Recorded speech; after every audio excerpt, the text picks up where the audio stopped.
Sorry about the interruption. Pam DuBois, DMV Real Estate. Today I have with me Jen Sherwood, top to bottom inspections. We were supposed to have Dan Dietz, and he is not able to join us today, unfortunately, because he hurt his back. And Dan, our thoughts and prayers are with you. Hopefully we'll see you in another month or so. Everything will be okay. Jen, first share with us a little bit about yourself and how you got started with home inspections, some background information. Sure. So I actually grew up in home inspections, essentially. My family had a home inspection company, and I grew up, picking up radon units on the way to sports practices and whatnot. And when I got older, I actually didn't want anything to do with the company and went out to Montana for undergrad and got my bachelor's in international relations. Moved back east to be closer to my family again. Ended up going to grad school and getting my master's, in economics and public policy, and then ultimately kind of backtracked and found my way into the home inspection field and company, and it turned out that I loved it. I liked being able to help people that way. And so I was the director of operations for the company up in Connecticut, which was, or is one of the largest home inspection companies in New England, multi-inspector firm, doing well over $1 million in business every year.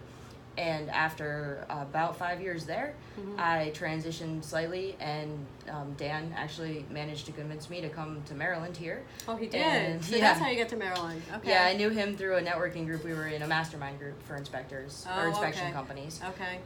And he sort of got me interested in coming down and transitioning. So I worked very closely with the home inspectors, as well as I operate his mold company. Oh, okay. And so that's sort of where I come from and what I'm doing here in Maryland now. Okay, so Dan brought you to Maryland. Wow. Yeah. Okay, that's good to know.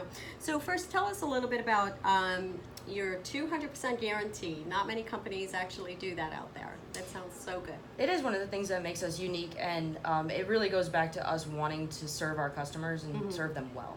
And so the 200% guarantee is if we go do a home inspection, and for whatever reason the client's not satisfied with the inspection, we will not only refund their money, but we will also pay for the fee for them to have another licensed inspector do the inspection on the same property. Oh, wow, that's excellent. Wow, not many companies do that out there. Yeah, that's really good. Wow. And then also, so free consultation is one of the other things that you offer. Tell us a little bit about that. Yeah, basically, it's fairly simple. It just means we're more than happy to answer questions over the phone. It also means if you had a home inspection and bought the house, you buy a house and a few years later something's happening, or you're not sure, you think maybe the inspector said something, but you can't recall. Of course, it's been years. Right. You can always call and talk to someone at the office or talk to an inspector and get answers, get more information, get advice, and we don't charge for any of that. Oh, okay. That's also great because, things come up after people move in, buyers move in the property, and they have questions, and it's like, who do I call? And so that's good that you actually do that. So walk us through a home inspection. For a first-time home buyer that's never had a home inspection, what should they expect? So a home inspection, first and foremost, it's very important. And that's something that I think nowadays a lot of mortgages are requiring them. But people still don't necessarily understand, especially when you're buying a house. It can start to seem like everybody wants a cut of your money, right? You got to pay this guy for that and this person for this other thing, and appraisals and titles and all these things. Everything. Right? Yeah. Everything costs, and you haven't even bought the house yet. Right. All upfront fees. Exactly. Yeah. And so with a home inspection, beyond the requirement, even if it's not required, what you're really trying to get a feel for is what state is the house in and the various systems. Not just what might be broken or problematic, but also things like if your hot water heater is meant to have a lifespan of approximately 10 to 15 years and it's a 12-year-old unit, that's something you as a consumer, general, home buyer may not recognize or know. And it's important to know so that you can plan budget for to know that that's going to be an anticipated expense potentially in the next couple of years. Similar with things like roofs and other things that are bigger ticket items that it would be very helpful to know are coming potentially sooner than later. Right. In addition to obviously wanting to know if something is wrong with the house, because repairs are costly for some items. Right. And so having an idea of once you move in, what is it that you're going to be likely to deal with? Yeah.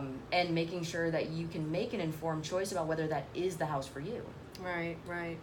Do you guys give estimates as you actually go through the home inspections, and say, okay, this is, let's see, this HVAC system basically has probably got another maybe 5 years to it, please budget this amount of money or whatever for it. We try to be careful only because since we aren't in the repairs industries, we don't have the ability to guarantee any of those numbers at this point. There are some systems that we're looking at that would give us the ability to put a more guaranteed, or at least highly likely to be the case, number on it. Typically we can give somewhere in a ballpark, but we don't control those prices, and that so makes sense. We don't ever want to falsely, mislead because HVAC companies raise their prices and we just didn't all the time, know or anything like that. And it depends on what company it is actually, because the prices can vary so much. And with the geography of where we cover too, the pricing can be very different, just depending on Montgomery County versus DC versus, other areas, the pricing can range immensely. Yeah. And going through a home inspection, like what kind of items do you actually inspect? So we are going to inspect the outside of the house, the grounds. We want to see things like, what is the condition of the landscaping, not from an aesthetic appearance. We're not going to tell you that bush is, not good looking, but we are going to tell you things like if the grading is, questionable, patios and decks and stability of those systems. We're also looking at the general structure of the house, things like the electrical systems, the plumbing systems. We want to look at the actual, walls themselves and windows and doors. We're looking for safety concerns as well as potential defects or problems. Okay. It is a non-invasive inspection, so if there's, let's say, you had a plumbing leak that's very small, like a pinhole leak behind a wall, our inspectors are not ripping out walls to check your pipes. So there are some limitations. It is based on what we can see and access. But it is the scope of the house, essentially. Yeah, and how long would your typical home inspection take? It varies a lot on square footage of the home, as well as sort of how much is going on. In addition to people being on site, we encourage potential buyers to come and their realtor. And so if it's a buyer that has a lot of questions, obviously we're going to take the time to answer those. On average, you're looking about 2 to 3 hours for what we would call an average size house. Obviously, a much larger house would take much longer. Right. And yes, of course, it does depend on how many questions you have as you go through the process and how much education the buyer needs from the actual inspection itself. And apparently you guys also do commercial? Yes, we do commercial building inspections as well. Okay. And tell me a little bit about pre-listing inspections. Pre-listing inspections are one of my favorite things to try and push, and one of the things people are most likely to want nothing to do with. The idea is before you list your house, or when you're getting ready, if you're going to sell your home, having an inspection done ahead of time. People tend to shy away because they think they don't want to know. Because if you know about things, you do have to disclose them. Right. What they tend to not think about, and why I think they're so important to have pre-listing inspections, is if you know going into it what some of the hot items or bigger items are in the house, you have sort of two things you can do. The littler things, like if you have a lot of electrical outlets that don't have covers on them, that's going to get called out in an inspection. That's also a very easy thing to do yourself by going to Home Depot if you have a screwdriver.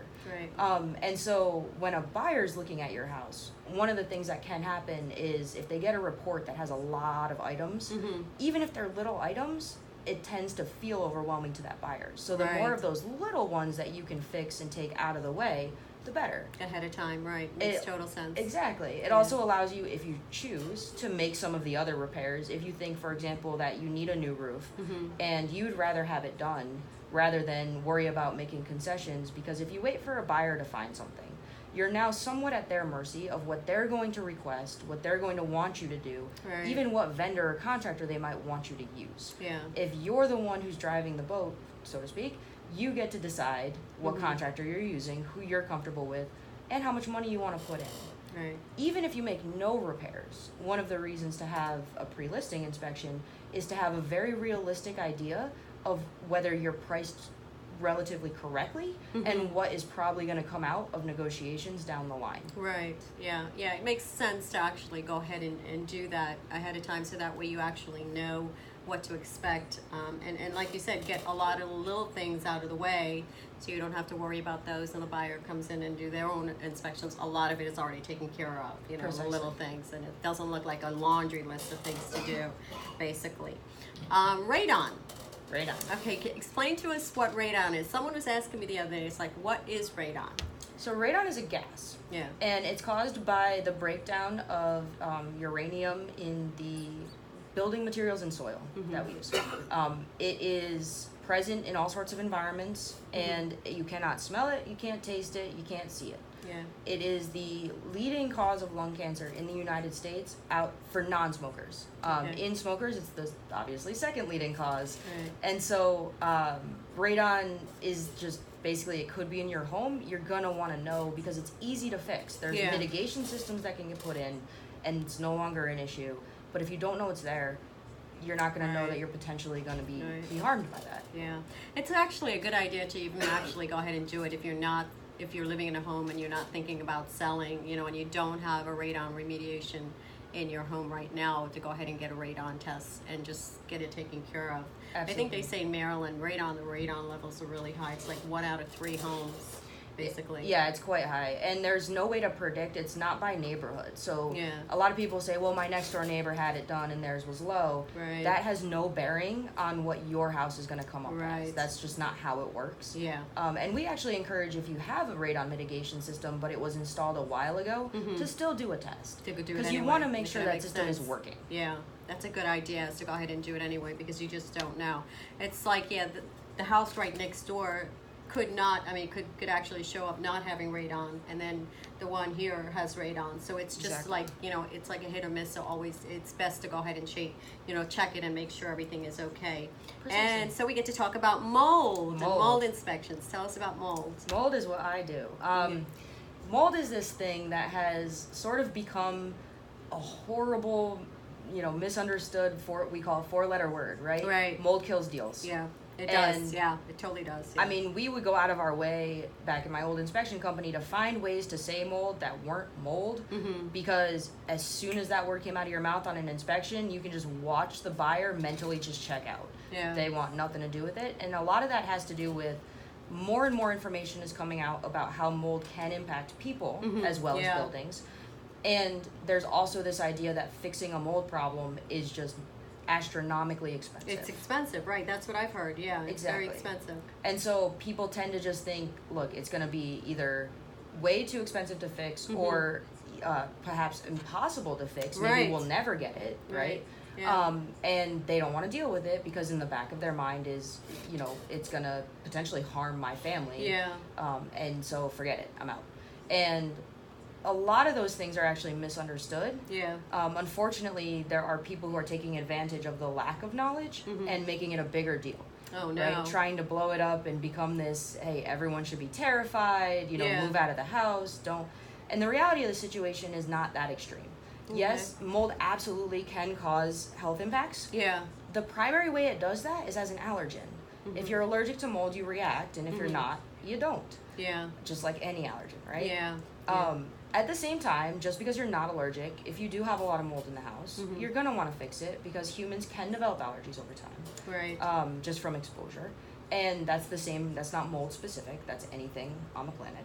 Yeah. And the other side of it is there are some species of mold, a very small subset, Yeah. where there's some data to show that they can cause health impacts in non-allergic and otherwise healthy individuals. Okay. Because mold can do things like trigger asthma for asthmatic Right, individuals. yeah. And obviously, like most things, immunocompromised people are more susceptible. But if you're just an average healthy human, there are some species that may cause more, it's called toxigenic. So Okay. they can cause negative health impacts and often more severe. Right now, as of today, the World Health Organization, EPA, and CDC are all unwilling to state definitively that that's the case. Oh really? They say that there is research to indicate that there are correlations between mold exposure and these illnesses, but proving causation is very difficult just in science. So Okay. they're all still saying research is ongoing, and hopefully someday we will get to a point where we can definitively state that. In the meantime, everyone has to make their own choice. Personally, I think maybe err on the side of caution, right? And if there's a mold issue, figure it out, get it fixed. Yeah. That's the other side of it. So once upon a time, yes, the only way to solve a mold problem was start tearing stuff out. Right. Take the walls, take the insulation. If there's mold on one wall, take the other wall because you don't know what's behind there. And the concrete walls, Then you start, whatever chemical product of the day is popular, start scrubbing stuff down, and then rebuild everything, right? So you're talking a week or more of time. And thousands of dollars. Thousands, tens of thousands of dollars often. So your family's displaced, you can't be in the house. And at the end of the day, didn't guarantee it was going to get all of it. Because as mold grows, it puts spores in the air. Yeah. And so just taking out, you could gut a house entirely and still have elevated airborne mold. Wow. The good news is because you're really opening up the whole can of worms, basically. And often, if you were to run a test in the air before you did demolition, and then do demolition and run a test again, those numbers will have gone up. Because any colonies that were present just got disturbed. Right. And so they start putting more spores into the air because they're going essentially into survival mode. Yeah. It's, this is no longer a place we can live. It's like a sci-fi movie where everyone gets on a spaceship to Mars because Earth is going to die. That concept. So that sounds like, so how do you actually get rid of it? So science has made a lot of improvements, and we have ways now to remediate mold where in many cases the walls don't all have to come out, or even in cases the walls can all So you don't disturb the walls? In a lot of cases. Basically, if the structural integrity is compromised, if the wall has been either wet long enough or had mold on it long enough where it looks as if, you or I leaning on it would put us through the wall. Yeah. We can do a lot, but we can't magically make drywall repair itself. Okay. Maybe someday. Right? But for now, no. So in those cases, yes, the walls would have to come. But those are extremes. Yeah. Most of the time, we can leave those walls in place. Okay. There are ways to treat behind walls where you can take off baseboards or put small holes in walls. And sometimes with permeable drywall, especially if it's new drywall, where it doesn't have years of paint and other things, treating from the interior of the space will help with what's in the wall cavities themselves. Really? Yeah. Okay. And so there are products out there. We use a particular product that's proprietary to us, and it's non-toxic, so it's not going to hurt anybody. Oh, that's good. Yeah. Right? Yeah, that's really good. Because chemical exposure is always something we want to be aware of. Yeah. And it's EPA registered and approved as a fungicide and a hospital-grade disinfectant. Oh, wow. So it definitely not only will kill the mold, the other thing that it does to the mold that's more important even is breaks the spores themselves down. Because if you have an allergy to mold, or like I personally have asthma, so if I'm exposed to mold, it does trigger my asthma. Yeah. And if a spore is intact, it's still an asthma trigger, it's still an allergen, because what you're reacting to is actually the protein in the spore, and dead and alive doesn't matter. So not only is the mold killed, our product breaks all of the pieces of the mold, the spores, down to their base amino acids. Okay. So they don't exist anymore.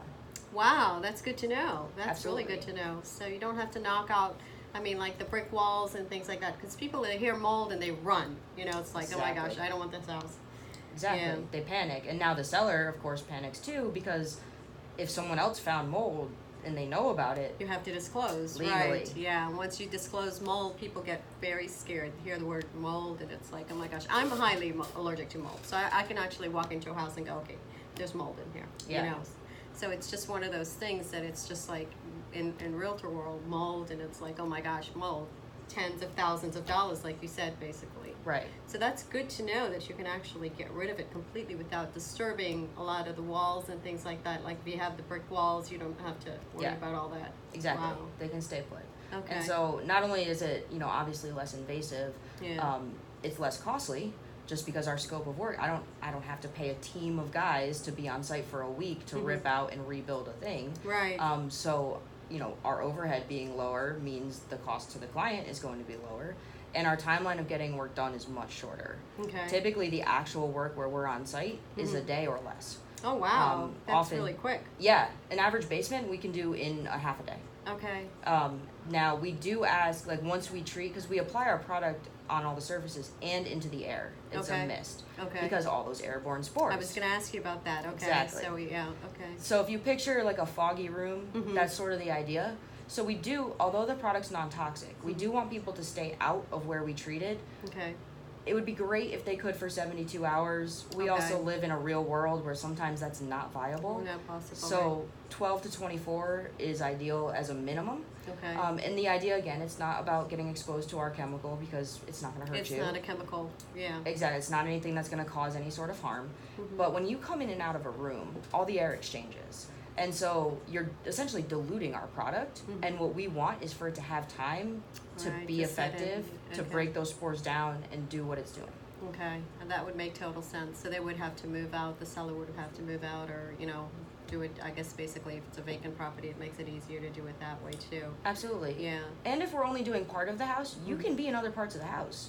So if we're doing the basement, you can be on the main level upstairs all you want. We'll put a little piece of plastic at the door or just shut the door depending on the circumstances. Yeah. And just don't open that door for a couple of days. Wouldn't it make more sense though to do the entire house if they're going to do the basement? That's what I would want to do.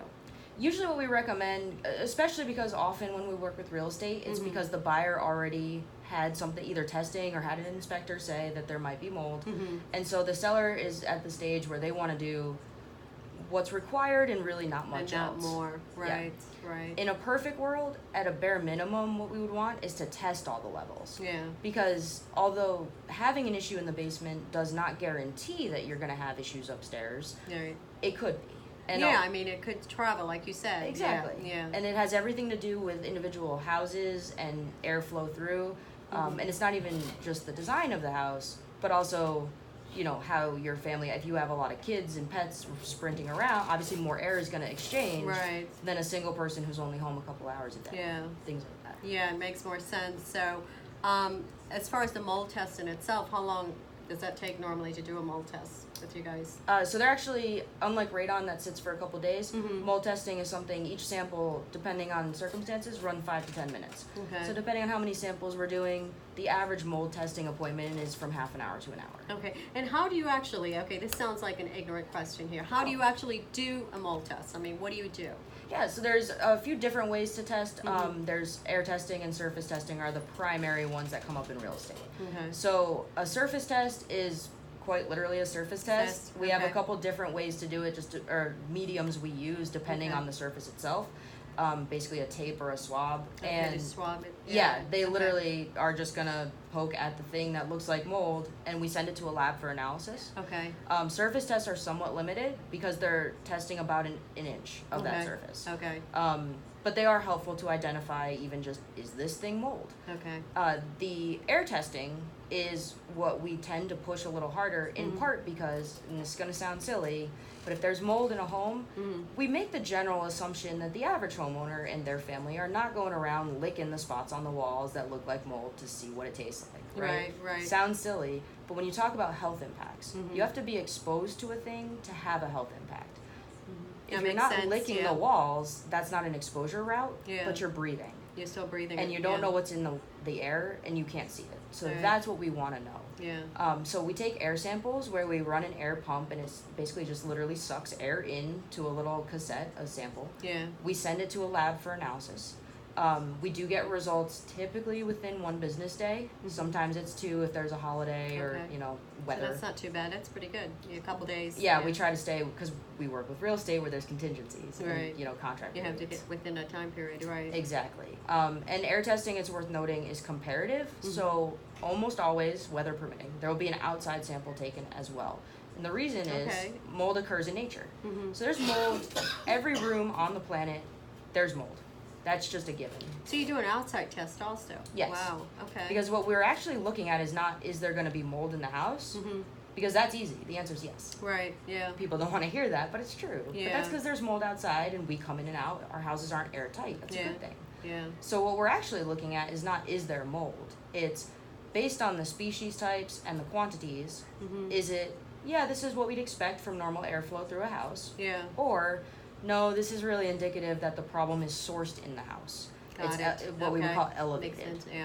And so that's when, if the test is elevated, remediation or other actions would be recommended. Right. I bet you'd find like 9 out of 10 times it comes back positive in homes. What do you think? Normally? Actually, you'd be surprised. Really? There's a lot of houses that the Don't person anticipates is going to be a problem and it doesn't come back elevated. Really? Yeah. Yeah. I was thinking because it's like mold is everywhere. It Seems like it's everywhere. So you guys also do, that's great information about mold. Thank you. Yeah, I've learned so much about mold. Termite reports also as part of your home inspection. Yeah, absolutely. They can do termite inspections, or it's wood destroying insects technically. Okay. Now, do you guys also do you do the treatments for their termite inspections? We do not. You do not. Okay, so you would refer that out to another company. Absolutely. Okay. And then also as part of the home inspection, you can do the lead-based paint. Yes. Okay. Okay. Yep. And what does that entail?